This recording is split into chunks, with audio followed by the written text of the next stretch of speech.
Assalamualaikum warahmatullahi wabarakatuh and a very good morning to my lecturer Encik Afian. My name is Dina Farhana binti Amri from class MT2 1PISMP and today I will be presenting my continuous assessment titled Application of Reasoning and Statistics.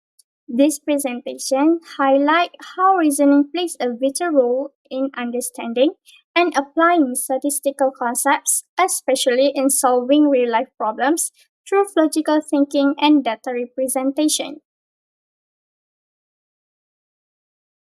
We will move on into introduction first. First of all, reasoning builds understanding and enhances problem solving. Next, it also helps us interpret information and make informed decisions. And lastly, it also supports real life applications through logical thinking. For example, when we read data from a graph or calculate an average, we are using reasoning to make sense of the numbers. So, reasoning helps us not just to calculate correctly, but also to understand what those calculations mean in real life, like knowing whether our budget or plan is realistic. Reasoning is important in daily life, especially for budgeting and financial planning and analyzing expenses, savings, and decisions. For instance, if someone receives 500 ringgit every month, reasoning helps them decide how much to spend, save, and manage bills. It is the same skill we use in mathematics, analyzing numbers and making logical choices. Therefore, reasoning connects mathematical knowledge to our daily decision making. The purpose of this presentation is to present a non-routine real-life problem. Next, solve it using a line graph. And third, analyze the reasoning process. And lastly, reflect on my mathematical and communication skills. In simple words, I will explain a real situation that needs reasoning to solve, show the process using a line graph, and reflect on what I learned from it. This task helps me practice logical thinking, data interpretation, and clear presentation skills. Here is the real life's problem situation. Amir set a fitness goal for April. He wanted to walk an average of 5.5 kilometers per day for 16 days, since April has 13 days in total. However, his performance was not consistent, meaning that sometimes he walked more, sometimes he walked less.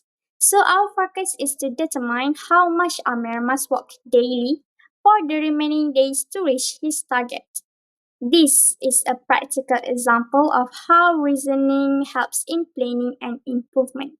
For example, if we realize we are behind in our target, it doesn't matter whether it's fitness or saving money, reasoning helps us adjust our plan for the remaining days.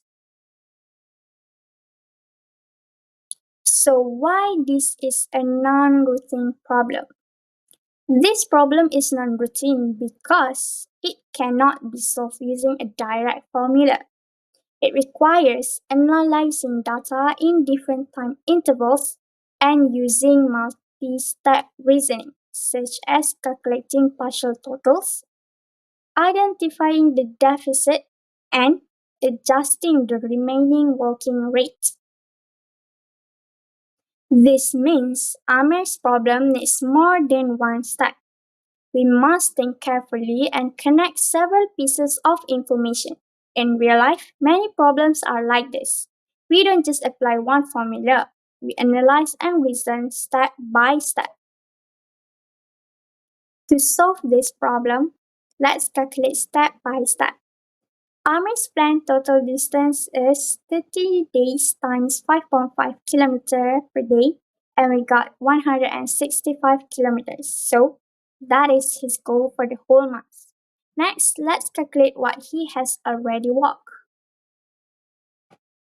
In the first 10 days, which is 10 times 4.2, which we got 42 kilometers, and in the next 8 days, which is 8 times 3.75 kilometers, which we got 30 kilometers. So total distance walked so far, which is we add between 42 and 30, and we get 72 kilometers.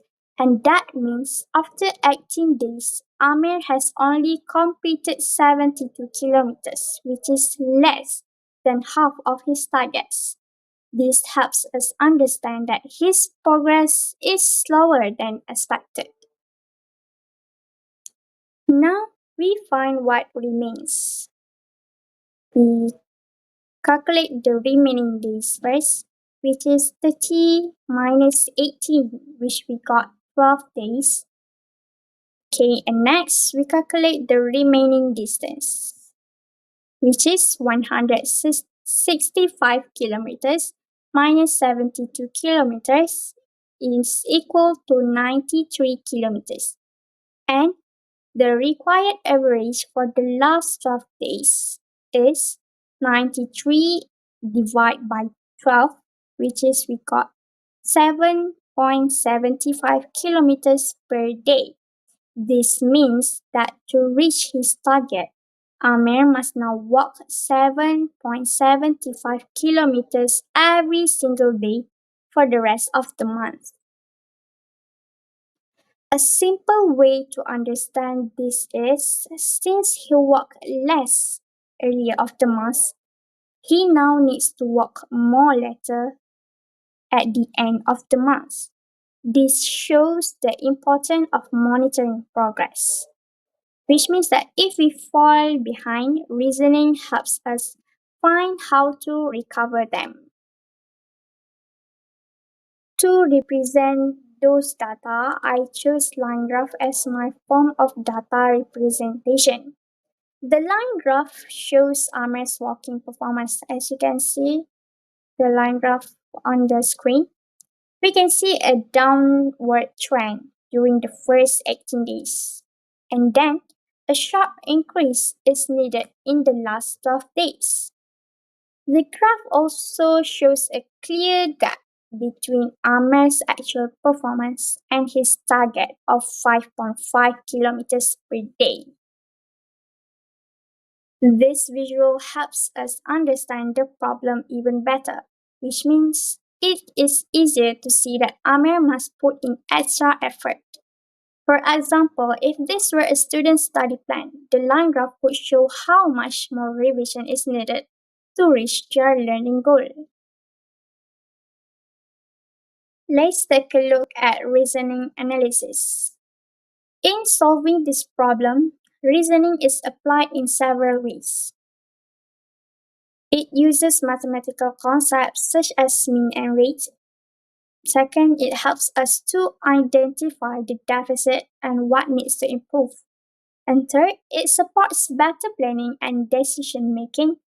And lastly, the graph helps us compare and understand the data more clearly. Let's take an example. By reasoning, Amir can see where he went wrong, what his shortfall is, and how to plan his next steps logically. So, this shows how mathematics helps people make better decisions in everyday life. This task also involves higher order thinking skills. It connects data patterns to outcomes, meaning we learn from past performance to predict future actions. The line graph is the best choice because it shows continuous data over time, unlike bar charts that ask for separate categories. It provides a clear picture of Amin's progress and helps him plan even better. For instance, athletes or students often use line graphs to track their improvement and set realistic goals. So, in conclusion, reasoning helps us solve real life problems. Graphs make things easier to understand, and mathematical thinking guides smart decisions. Ame's walking problem shows how reasoning helps us analyze data, plan improvements, and achieve their goals. In short, reasoning is not only a mathematical skill, but is also a skill for life that encourages logical, analytical, and critical thinking. That is all for my presentation on application of reasoning in statistics. So thank you for listening, and I end this with Assalamualaikum and warahmatullahi wabarakatuh.